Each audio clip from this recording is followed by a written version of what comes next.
So I made this pen recently, and this is a custom fountain pen, but I want to actually have a rollerball section option for this.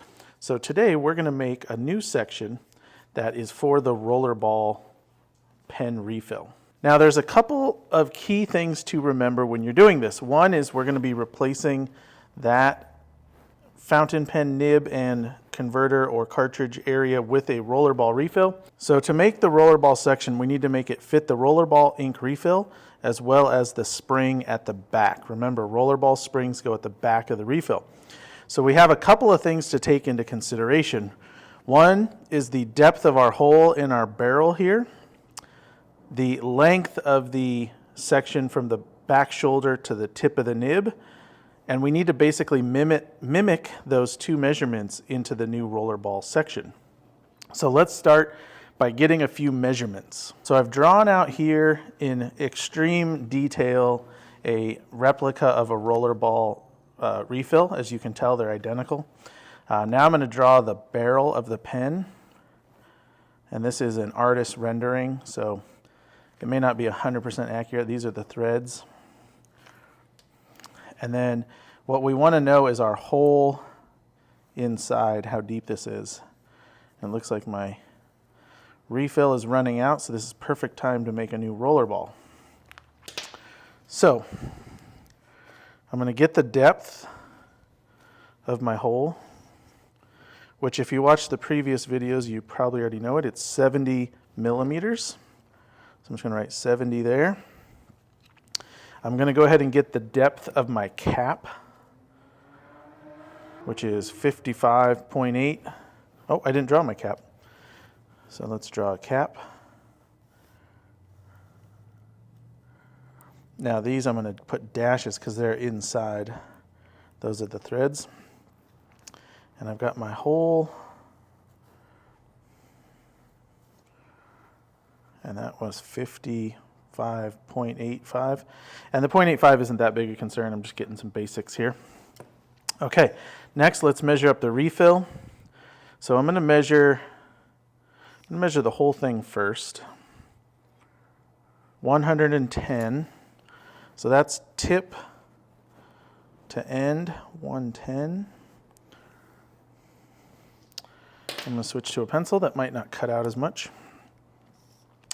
All right, let's measure the front section from this first shoulder to the tip. It's about 15.5.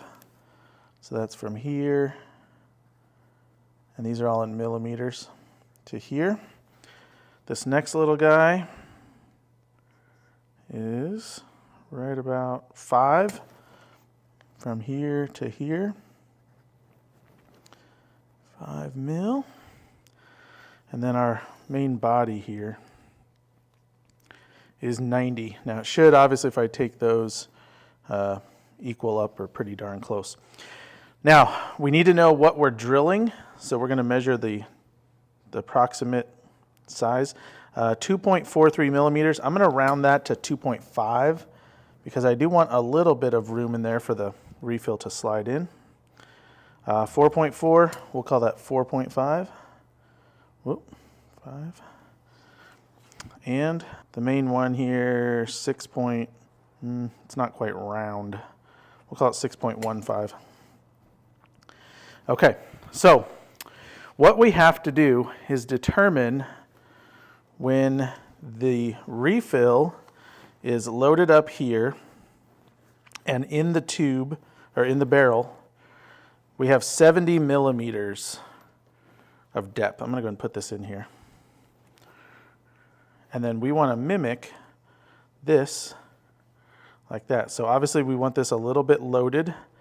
So we're pretty close on what we need once this is loaded up, and we can kind of mimic this section exactly from the looks of it here. So once we have that in there, we can do that. So let's kind of draw out our picture of what we're going to make. So let's start with a block, just our blank. And this is not to scale. So the first thing we're going to do is cut a tenon, and we're going to thread, and that's essentially these threads here. Then we're going to drill through to a certain depth, the same size hole that we would drill through our section. So in our first drilling sequence, that would be a 9/32. Then we want to drill, that's for the main barrel here. Then we want to drill this 4.5. We'll call it 4.5. And that is, 5 depth, 4.5 wide. We are going to use a drill bit that I have that is, let's see, 4.6 for 4.5. So we got our first one, our second one, and then our tip, which we would need to go to the end here. Now obviously I drew that too long. Whew, that is nice and straight. And that will be this 15 millimeters, and that's 2.5, and this drill bit I have is 2.7, that's gonna work. And that will be to fit our rollerball refill into the section. So we want that to fit in there snugly and be loaded with a little bit of that spring pressure, not too much, but not too little. And then we can shape it. So essentially we're making a section in reverse, doing all the drilling first, making sure the refill fits, and then we'll shape it. Now, what do we need to use to make this? And we're going to use many of the tools we use to make the whole pen. Collet Chuck with collets. I'm going to use the Record Power Falcon Live Center because I want to use this long tip. It comes with 4 different tips, including a 60 and a pen mandrel saver, but I'm going to use this long one. We will use the 3 drill bits I just mentioned, as well as the niche system with the section M10 threads. Now, if you're wondering, are you going to use the tenon cutter to cut this? I actually will not be. And the reason being is just from those measurements you just saw, we're going to be drilling down to this 2.5 or 2.7 millimeter drill bit. And to use the tenon cutter, I have to drill a pilot through. So I can't drill a 6 millimeter pilot hole through when I need it to be this small. So we're going to actually make the tenon by hand, which isn't a big deal, but we'll do that as well. So I think we're ready to get started. Let's get the blank chucked up and get this thing going. Okay, so what I've determined based on all of the sizing here is that I need my section to be 55 millimeters long, which includes my thread. So I'm gonna make my roller ball 55 millimeters. I'm gonna do 8 mil of a tenon. 8 mil, which leaves me 55, 47 up here. Now keep in mind, I'm gonna measure from the back, so I still will include that 8 millimeter total. So I know I want 15 millimeters at the front, but I want the ink to only stick out 12 millimeters. So coming from the back, I'm gonna drill the first drill, first, second, third. I'll just draw a straight line through, it's easier. The first one will be not the 15 total because that goes to the tip, but the first will be approximately 12. So I want that to be 12 long. And then the second one was 5.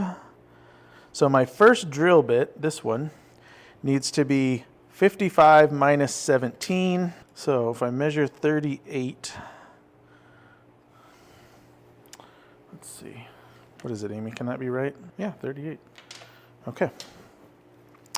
So my first drill will be 38. My next one will be 38 plus that 5, so 43. And then my last drill will be through.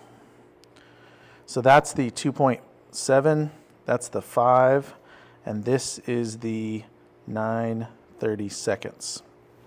So to review, what I'm doing, I'm going to take my blank It's going to be 55 millimeters long to start with. And actually, I don't need to worry about the length now. I can always trim off the front where my through hole is to get it to the right length. But I'm going to do 8 millimeters of tenon for the threads, which will mimic these. The rest of it, I'm going to drill 3 holes through, a 9/32, 38 millimeters deep, a 5 mil, 43 millimeters deep, and then a 2.7 all the way through the blank. So you want to make sure that if you have a small drill bit, it is long enough to make it all the way through. Now I'm going to drill these in steps. I'm going to center drill and then do 1, 2, 3 and just knock them out. And then once that is done, I can test fit and make sure that my ink refill sits in there and seats. I don't want it snug. I don't want it tight because then it won't move freely with the spring tension. But that's what I'm going to do to get this started. Okay, first thing I'm going to do is load up my material, and I'm going to center drill the back end. Now remember, we're going to be doing a 2.5 millimeter hole, so I don't want to center drill very deep or with a big drill bit. So I'm using I think this is a number 2 or 3, which is too big, but I'm just going to use the point. And I'm just going to get it started, just like that. So that way when I do my other drilling, I have a center spot, but I'm not worried about having drilled it out too large. Rollerball sections are a little funky because you have to kind of shape the end at the end, which is not a great explanation, but you'll see here in a sec.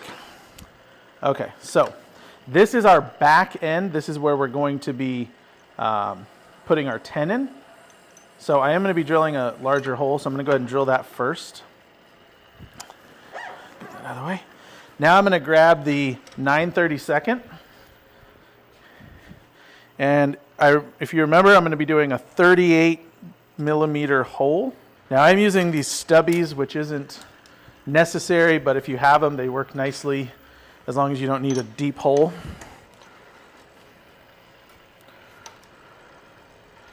So this is the 9/32. And what I'm going to do is just mark a ballpark of my hole here. Actually, it's right to the end of my flute there, so I don't have to mark it. I'm just going to watch real carefully. The end of the flute right there is just about what I need. So I'm snugging up my tailstock on the base here. It's tight on the lathe bed, and I'm just barely touching it here because I don't want any side-to-side play. So I'm not locking it, but I'm tightening that to keep it from moving as much as I can. All right, let's drill this out. And you can use some drilling fluid if you want. However, you don't need to with these smaller bits, but it never hurts. You'll just need to clean it later.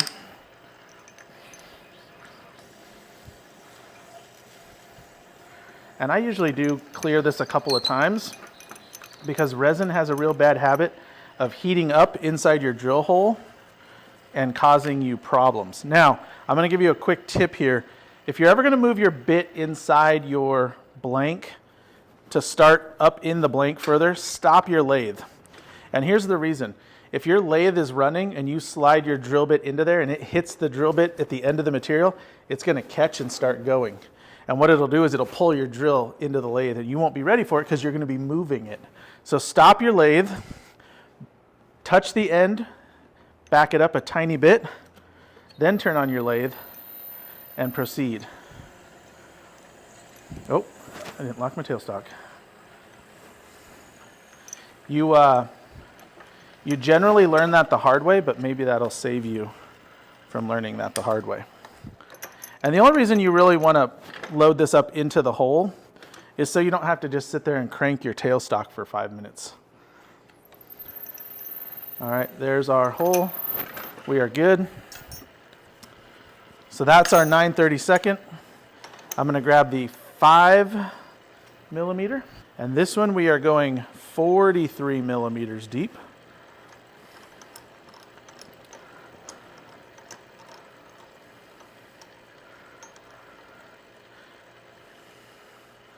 It's weird, that drill bit looks bent, but I don't think it is.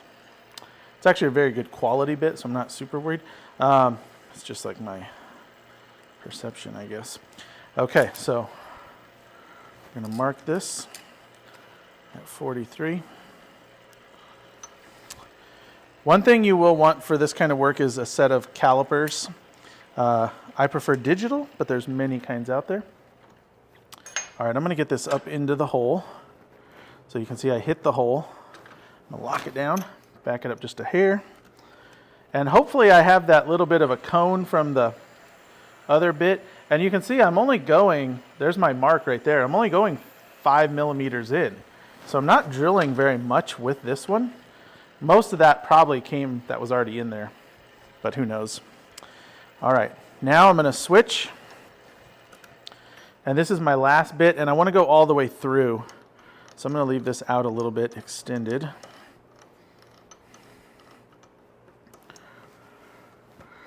All right. And I don't need to measure because I'm going all the way. And it seemed to center up nicely. Hopefully that made it all the way through. I guess I could extend this a little bit more to see.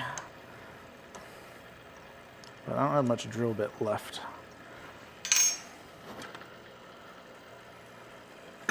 Yeah, we're through. Okay.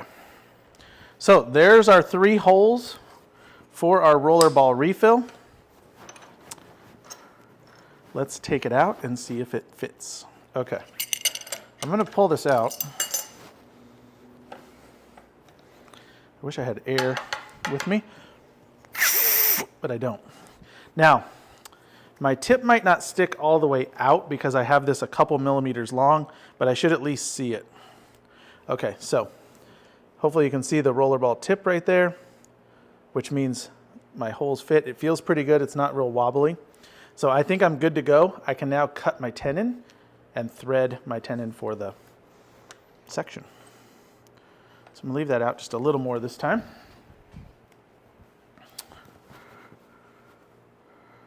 I don't need a whole lot. Remember, I said I wanted to do an 8 millimeter section thread on this. So I'm going to grab my caliper one more time. And you can see you use these quite a bit. And what I'm going to do is just set it to around 8. And I say around because I'm not super precise. Although it was pointed out to me that I use nice measuring tools to not be precise. So it happens. And what I'm going to do is put this up here so I can rest my marker. And I'm just going to draw my circle. I could have done with just the dot, but it's easier to see the whole thing. And I want to cut up to the line, not through the line. So if you look, 0.799 is right up to the edge of the line. And that is good enough for me. So I have to cut a tenon on this without using the tenon cutter. Now, like I said before, I can't use the tenon cutter because the pilot shaft is too long. I could always try to modify it, but we didn't have time for that today. Let's just cut this. I want to cut my tenon for the M10 threads. Now, you're probably saying, well, can you use the bushing off the tenon cutter to measure what you need to cut? Yes, but you should also know just by the keywords M10 what size I need to make. Okay, bring it in. This is going to be exciting. 9.96 or 9.98, wherever you want to go. So M10 is a 10 thread. You can be slightly under. I don't think you can be slightly over, maybe. You don't want to be able to be too tight. So we need to cut an M10 or a 10 millimeter tenon on this so that we can thread it. So I'm just going to use my calipers. I'm going to go ahead and lock them here. And I'm just going to turn this down. Now, you can use any tool you want. I'm going to use a Carbide tool. Let's see. Actually, no. I'm going to use a parting tool. And that way I can make a nice straight tenon. I could use Carbide, but I've got this one here and sharp. So let's cut this down. And I'll first cut off the end. And what I can do is, it's a little out of round, I can get it down to size and measure it, and then catch up the rest of the tenon to it. So just to give myself an idea of where I'm at, let's take a quick first measurement. And I am way too big. So you can see, I'll hold it on the side there, I'm at least a couple millimeters too big. But remember, a millimeter off one side is actually 2 because it's going around. And take measurements often. You don't want to be too far and then realize it, because it's harder to put it back on. So take off a little, try it, I'm getting closer. If you had the Carbide parting tool, that would be a great one for this. But this is just a record power 3/16 parting tool. It works great. Now, I'm right on, maybe, I'm a little tiny bit too much, so that's okay. That's why I cut the end. So you can see here, I'm just like a fraction of a millimeter too small. But I would be tapering the end anyway, because I like that little lead in. So now I can use that as my guide. And I'm going to go ahead and cut in the rest here.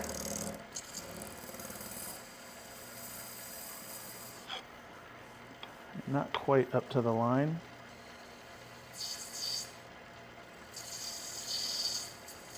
There we go.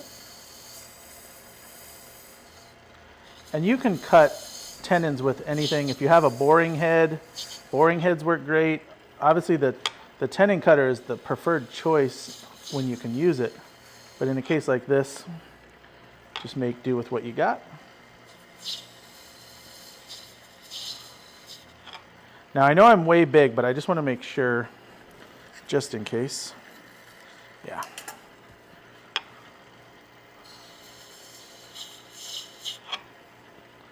It looks like I rocked it a little bit there. I want to try to get that level across. Just a tiny bit more.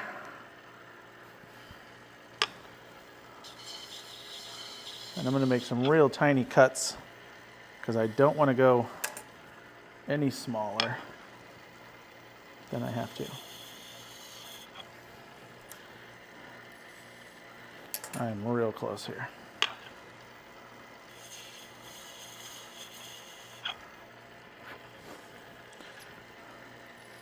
Ah, perfect. I don't know if you could see that. It just barely slid over and it's right there.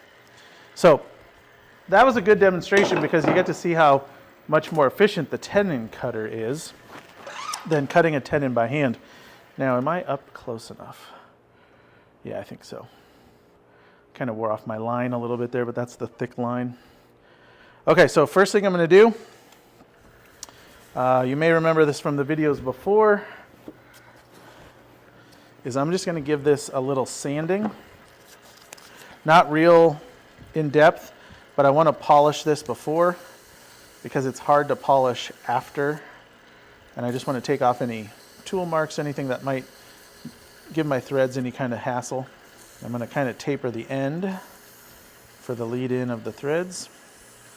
And I want to make sure my back end here is kind of flat. So I'm kind of holding the paper rigid towards the shoulder because I don't want a tapered tenon. I want it good and flat. All right, I think that looks pretty good.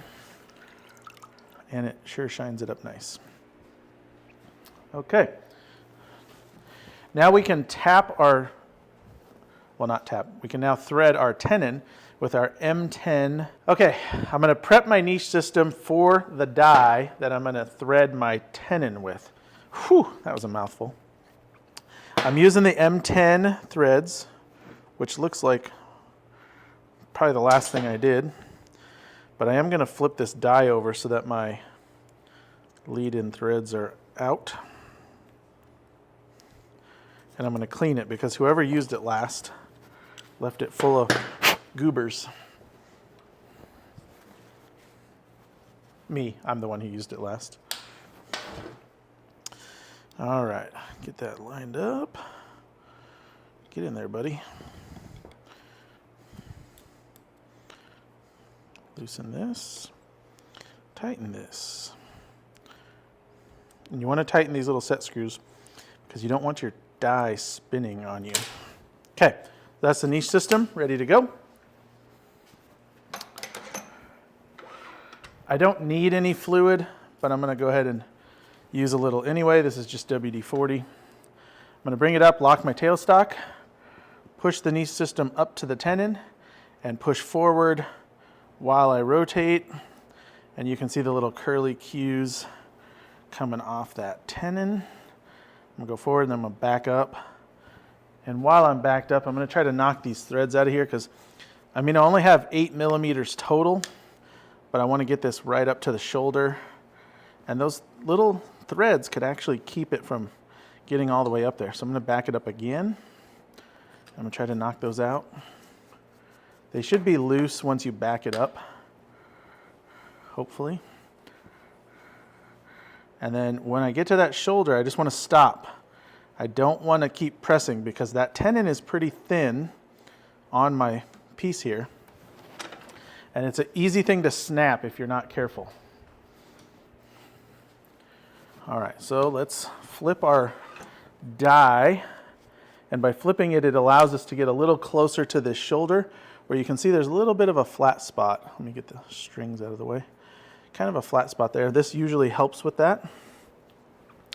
So we're going to flip it.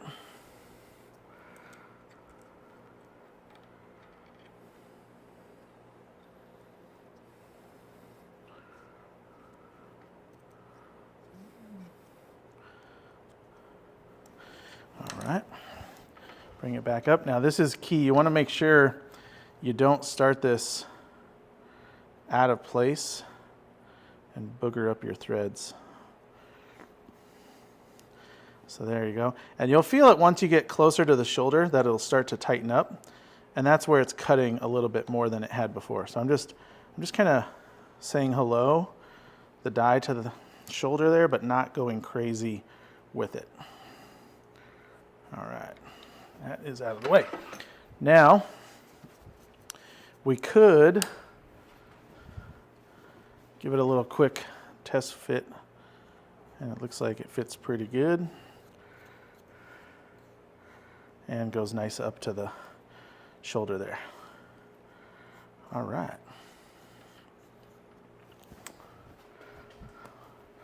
Well, that's the fun part. So we're good there.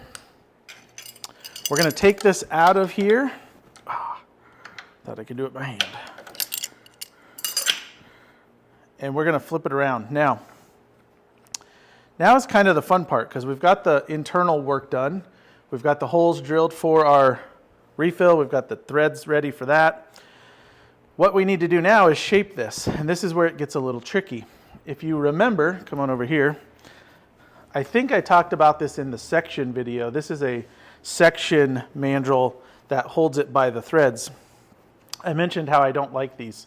And the reason being is it's risky for snapping your threads off. But you probably were wondering, well, then why do you have one?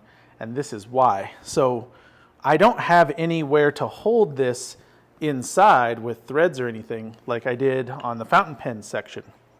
Because remember, we were going in from the front. So what I need to do is use my section mandrel that holds it by the threads and a live center to support it. And now I can turn this down to size. So you will want one of these, even if you don't use it all the time for fountain pens. But for making a rollerball, it's a very useful tool.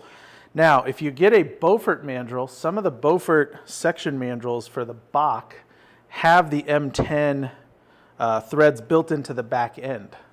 That's just an extra thing that they do. I'll probably get some of these made and put them up on our site as well so that you can just have this little chunk like this with the mandrel or the M10 threads.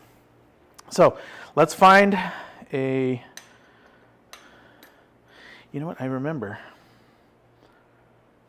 So I don't know when I made this, it's been years, but I didn't make it to fit a collet because I was using a 3-jaw chuck on the metal lathe. So what we're going to do is we're going to use a 4-jaw chuck on the wood lathe with this to hold our mandrel. Let me show you. Lay that down so it doesn't roll. So we can get rid of this guy. We can get rid of this guy. Put that over there. What I do, if you ever wonder, I'm putting a lock on my spindle. That way I can get a little more leverage to knock this off, and then just take that off. So we won't need that. But what I'm going to use is, this is an SC3 chuck, one of my favorite sizes. It's a 4-inch chuck. And I've got these pin jaws on here. And they have the threads on the outside if you're doing like spindle threading of some sort for other turnings. But they actually work nicely for holding a mandrel. And I've done this many times, so... Oh, the threads out of there, the shavings. So I can put that in there and snug it down, and it's nice and straight. When I turn this on, it's very smooth. So we're going to use that with this extension, and I'm going to lock this down back here. I'm going to bring it up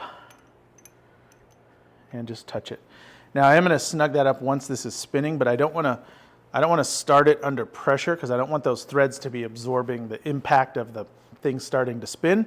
So I don't want any extra force coming from this end that'll add to that tension on the threads or the tenon of the threads.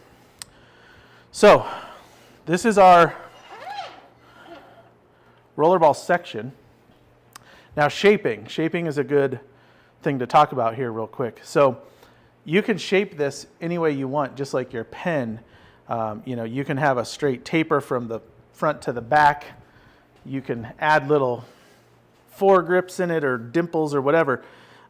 Just remember, you kind of want it to line up and look good and flow well to the tip however you do it. So we will probably at some point take it off and test fit it on here. But I know that this is about the size of this first step here. So that kind of gives me an eyeball of what to bring it down to size-wise for my test fitting. But I'm going to turn this with Carbide, and it should turn pretty easily. All right, so first thing I want to do is turn on my lathe and then gently snug up my tailstock here. I just want this making good contact. I don't want to overly tighten it down. And the reason being is I don't want to put any undue pressure on those threads or that tenon of the threads. But I first want to round this, so I'm going to speed it up a little bit.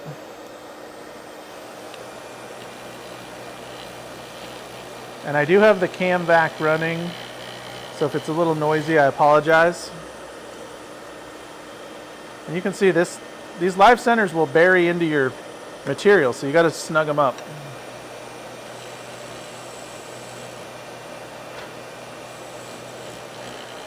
Just need to get this thing round. Once I get it round, I can make much smoother cuts. That is this here. So it's trying to make contact, but it's spinning. There we go. See if that's better.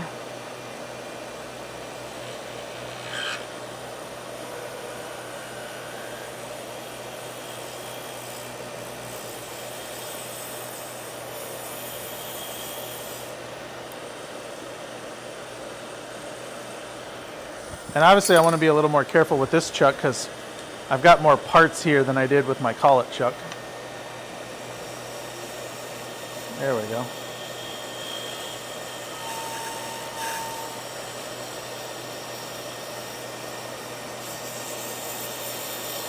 So I'm just getting this way down on size.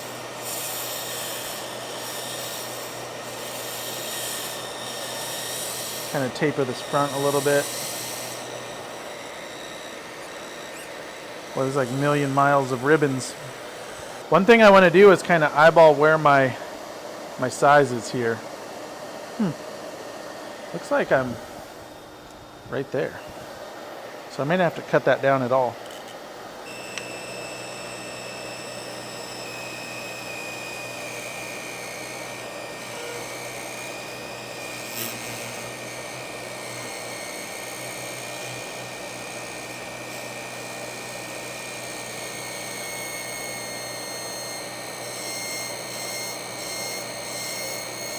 So I'm going to really have to taper this down to the point of the pen.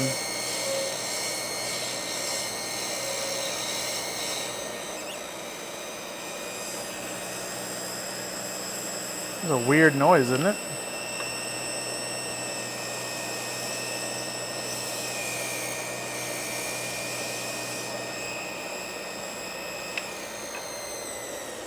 All right, let's take a look at this.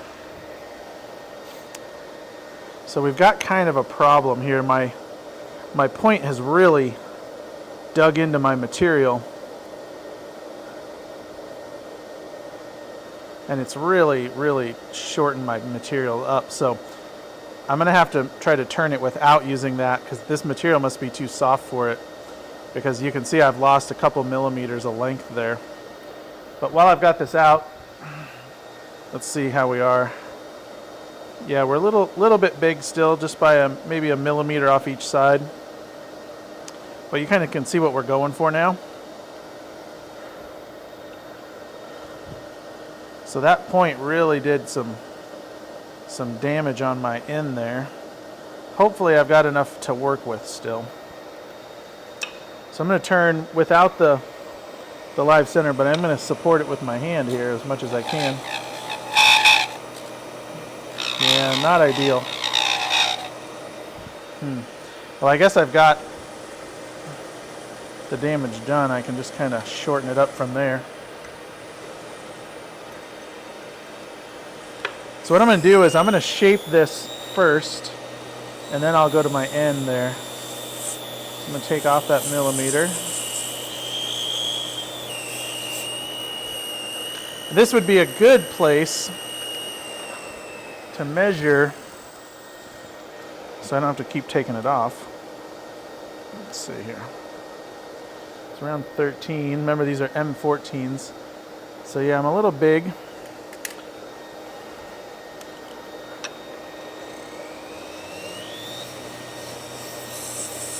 Ooh, that might have been too much. Let's see. Come on, get out of there. I definitely am small enough now. Yeah. Might have been smaller than I wanted to go, but that's all right. So we got a lot of material to take off here.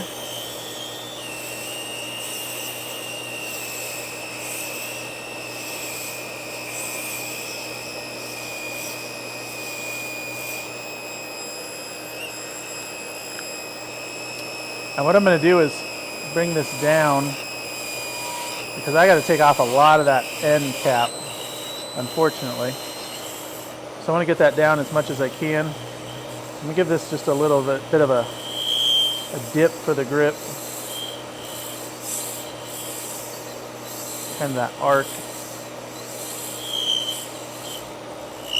Whoa. Yeah, it's starting to move on me. Okay. So what we've got going on, this is good because this is real, is that live center is just too much for this material. So what I'm going to try to do is come in from the end here and put my pressure against the chuck, not against the material, and see if I can trim this down to where we can get a flat end. Okay, we're pretty close. That wasn't as bad as I thought it was going to be. So what I'm going to do now is do the same thing, only from the end, just try to give me some shape.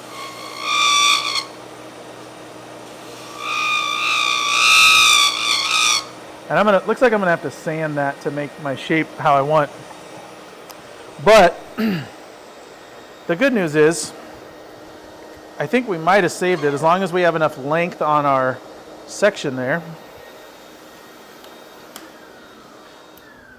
What you're seeing here, that's chatter from not having any support on this end, but that'll sand out really fast. So let's put this together with the refill and make sure it all fits right and that I didn't lose too much on that end, and we'll see if it works. Okay, so I'm going to put this together. What I'm concerned with is that I lost too much material and it might make my tips stick out too much, but we'll see here. or not enough maybe. Well, actually look at that. I got a little extra to work with. So my tip isn't sticking out enough, which is good because now I can bring my taper back and expose my tip a little. So I actually thought that that live center ruined it for me, but boy, I've still got another millimeter or two to work with. Oh joy. Okay, so what we got to do is take off another tiny bit here. And this is actually kind of cool because you get to see that you can make kind of adjustments on the fly. I should have measured how much I needed to take off, but as you know, I'm not a huge measurer. So I'm trying to just use my finger to support that. That's a challenge there. It's so much easier with the tailstock supporting. I thought I cut back well enough, but I didn't. Yeah, I think I can sand that now. Let's try it. So what I'm going to do is use my sandpaper to give it a little shape at the end here. So I would normally want to turn as much as I could, but because of my error there with the live center, I'm going to kind of use the sandpaper to try to work on this taper. Now I'm starting with 400, which isn't really heavy grit, but typically I start with 600 or 800. But we'll see what we can do here and if this will work. So I want to take off that edge. And you can see the material's coming off in the water here. I'm wet sanding. I always wet sand because I like that the dust is in the water, not in the air. And two, I think it helps make it shinier. So do what you want, but that's why I wet sand. And I'm kind of putting a bind on it here, trying to give it some shape. Like I said, it's much easier with your tools. But, you know, before I do this all the way, we should probably test fit it again because I didn't test fit it after we trimmed it. And I don't want to go through all this sanding if it's not the right length, because then I'll get to sand it again. Okay, there she is. Let's see. Test. 1, 2. So it looks like I could expose it a little more, maybe another mil. So I can turn off. I'm going to take with the tool, I'm going to take it off 1 millimeter that way, and then I'm going to use the sandpaper to shape it. I think that's a good solution. All right. Bring this back. I'm glad we tested that before we got too far into the sanding process. And I'm still going to kind of give it some support.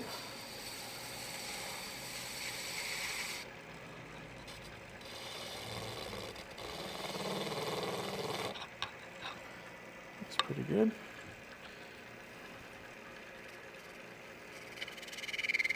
Wish I could taper that a little bit, but can't put too much pressure on it without risking my tenon back there. So I'm just barely putting any pressure, and I'm using my backhand here to support it.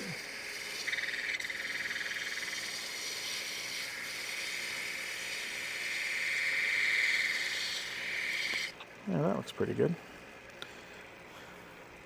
All right, so get that corner just a little bit. I think we're good. Let's do one more test, and then we will sand it, hopefully, to good looking.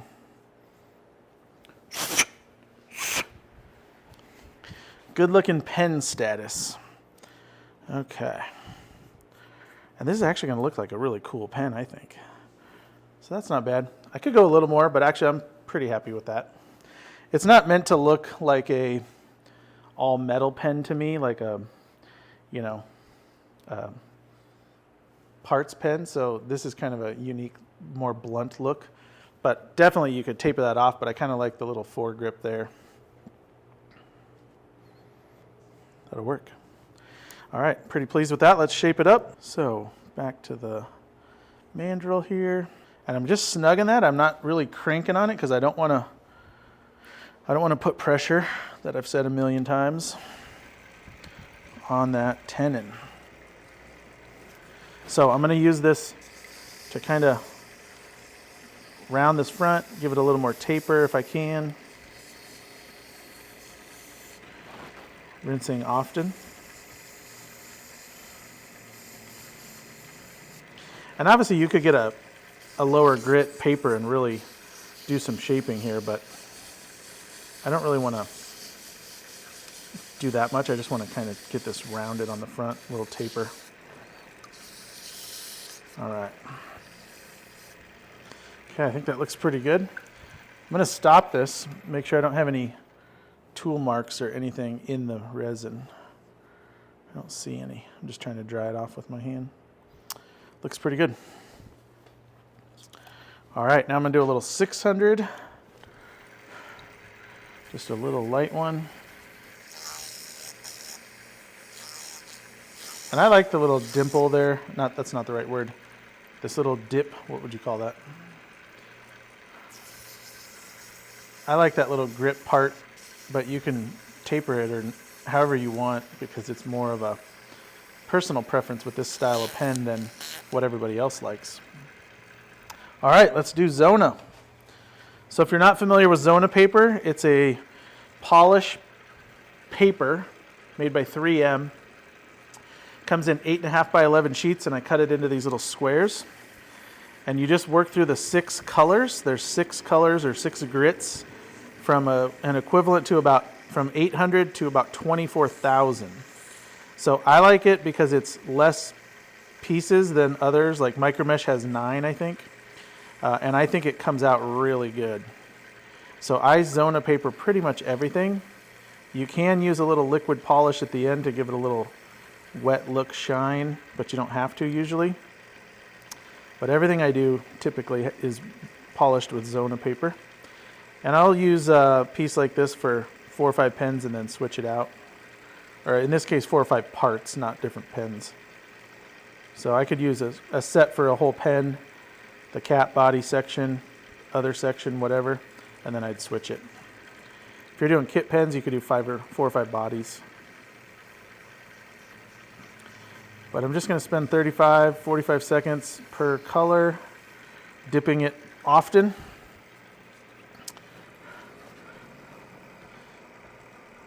And I do like to keep it moving just a little bit. Try to get that rounded end here. And by the time you get to the 3rd or 4th paper, you'll start to see your piece really starting to shine through the water. You can tell it's shiny even though it's wet. I mean, the wet looks shiny anyway, but you can tell beyond that usually. Yeah, it's starting to come out. This is a color called molten metals, or molten metals, that we have at Turner's Warehouse. It's part of our top choice lineup. We make this blank, and it has a really cool metal, melted metal look to it, which you'll see here in just a sec. And all of our top choice blanks we make right here in Arizona. This is the boring part of the video. All right, 2 left.